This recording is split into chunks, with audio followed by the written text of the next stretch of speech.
पहले सत्येंद्र जैन, अब सोनिया राहुल।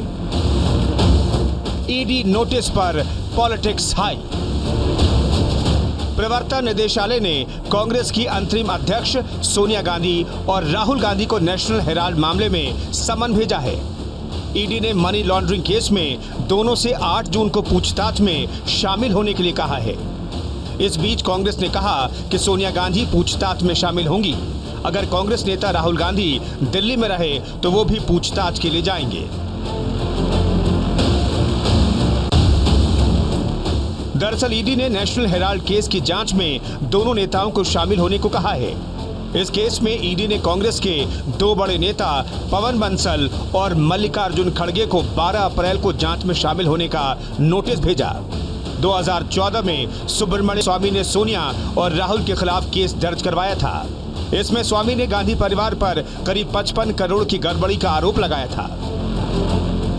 वहीं दिल्ली के स्वास्थ्य मंत्री सत्येंद्र जैन को प्रवर्तन निदेशालय ने गिरफ्तार किया। उन्हें भी मनी लॉन्ड्रिंग के मामले में गिरफ्तार किया गया है।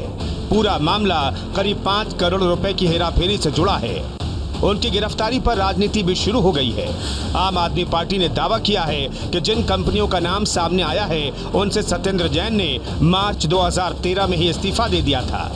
हालांकि मनी लॉन्ड्रिंग केस में गिरफ्तार दिल्ली के हेल्थ मिनिस्टर सत्येंद्र जैन को कोर्ट ने 9 जून तक ईडी की हिरासत में भेज दिया है।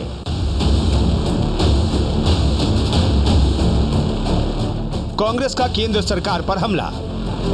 कांग्रेस ने अंतरिम अध्यक्ष सोनिया गांधी और पूर्व अध्यक्ष राहुल गांधी के खिलाफ नोटिस जारी होने पर केंद्र सरकार पर हमला बोला है।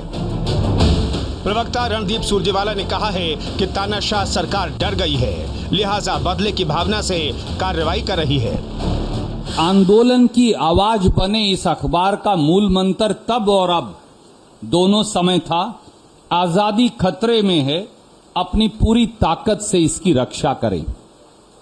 आज फिर उस समय की अंग्रेजी हुकूमत का समर्थन करने वाली विचारधारा आजादी के आंदोलन की इस आवाज को दबाने का घिनौना षड्यंत्र कर रही है। इस षड्यंत्र के मुखिया स्वयं प्रधानमंत्री श्री नरेंद्र मोदी हैं और उनका हथियार उनका चहेता और पालतू ईडी है।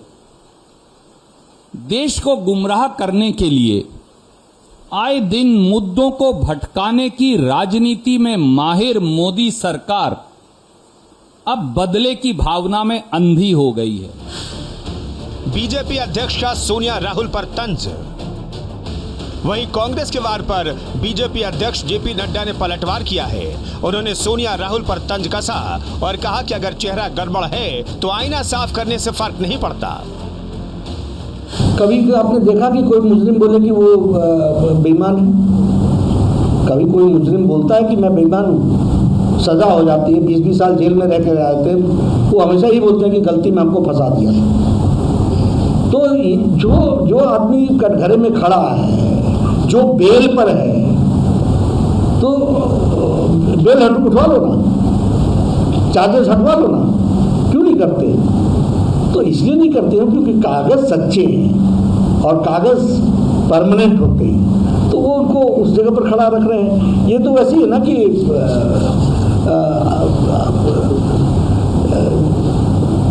चेहरा गड़बड़ था और आईना साफ कर रहे हैं। आइए आपको बताते हैं पूरा मामला दरअसल है क्या। सुब्रमण्यम स्वामी ने नेशनल हेराल्ड केस में सोनिया गांधी, राहुल गांधी, दिवंगत नेता मोतीलाल वोरा, पत्रकार सुमन दुबे और टेक्नोक्रेट सैम पेत्रोदा पर आरोप लगाए थे। स्वामी ने आरोप लगाया था कि यंग इंडिया लिमिटेड के जरिए गलत तरीके से इसका अधिग्रहण किया गया और कांग्रेस नेताओं ने 2000 करोड़ रुपए तक की संपत्ति हथिया ली। दरअसल इस मामले की इन्वेस्टिगेशन 2014 में ईडी की ओर से शुरू की गई। कांग्रेस इस मामले को लेकर कहती रही है कि यंग इंडिया लिमिटेड का मकसद प्रॉफिट कमाना नहीं है, बल्कि इसका गठन चैरिटी के लिए किया गया है। बहरहाल ईडी की कार्रवाई को कांग्रेस बदले की भावना से प्रेरित बता रही है, लेकिन नेशनल हेराल्ड केस में ईडी के नोटिस से फिलहाल सोनिया गांधी और राहुल गांधी की मुश्किलें बढ़ती दिख रही हैं। Bureau report, news India.